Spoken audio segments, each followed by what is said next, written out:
All right, hello everyone. We are group 2, and we are going over the case study An Intern's Dilemma. Next slide, please.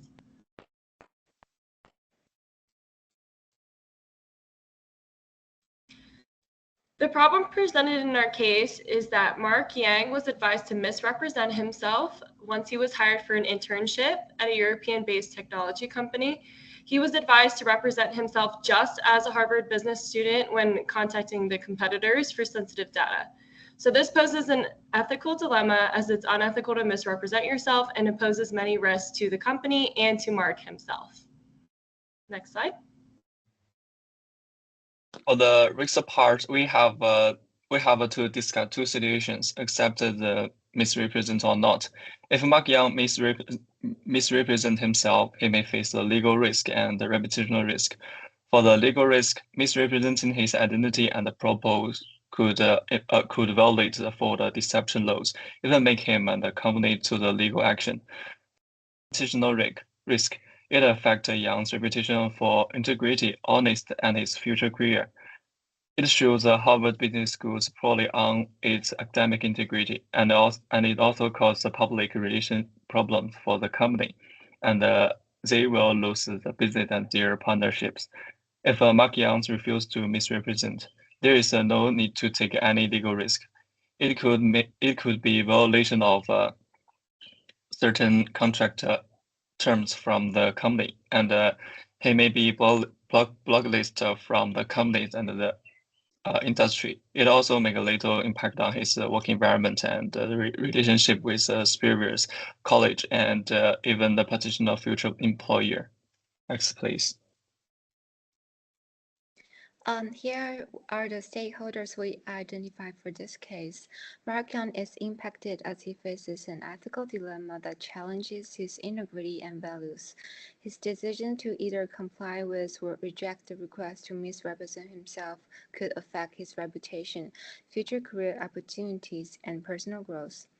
The pressure to conform to questionable practices also tests his ability to stand by his ethical beliefs in a professional setting.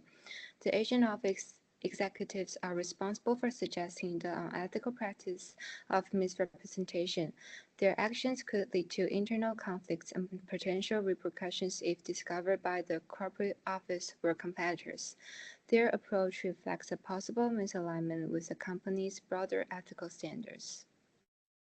The third stakeholder is the CEO, who is also Mark's alumni from Harvard Business School and encouraged Mark to apply the internship program.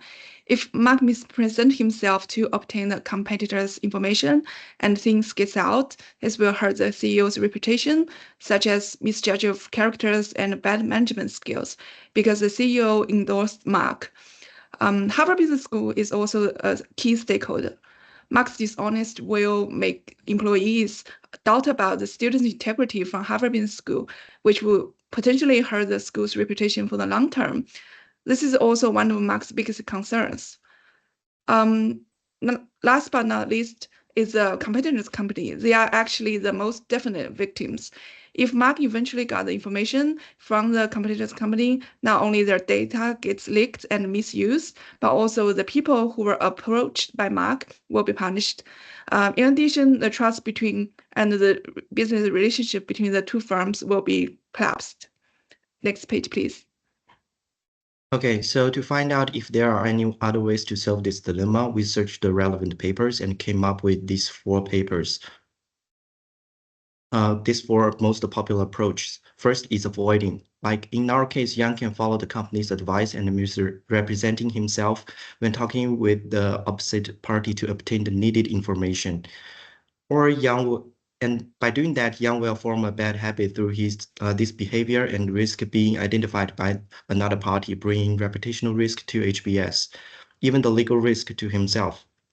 The second approach is that Yang can express his values to the boss, even confronting with his colleagues or subtly setting an example, and the company may withdraw his intern offer, bring reputational risk to himself since he's already been told the others about his intern offer, and reputational risk to HBS as well. Also, by doing this, he may even sabotage his career. The third solution is reporting. He can report internally, such as a supervisor or internal control department. Mr. Yang can first take his concern to his direct manager. If there is no resolution, he can report to higher management or the human resources or any dedicated risk control department within his company. Issue to light potentially prompts an internal review of the company's ethical practices and supports organizational change towards positive ethical behavior. The solution can minimize both legal and reputational risk for the organization because Mr. Yang would not be committing any unethical practices. However, if this phenomenon is a common situation, as mentioned in the article, it's likely that the report will be ignored while bringing personal reputation risk to Mr. Yang, which can potentially lead to withdrawal of his internship offer. And lastly, delegating, shifting responsibilities by asking to work on another project, expressing his discomfort with the current task. This solution avoids direct conflict while staying within the organization and maintaining employment and opportunity to advance his career. Mr. Yang may face dissatisfaction from his manager and teammates and potentially be viewed as someone avoiding responsibility. This solution may also not address the root ethical issues within the company and can still cause both legal and reputational risk if another intern is asked to behave unethically in Mr. Yang's place. Next slide, please. Here are references. Thank you.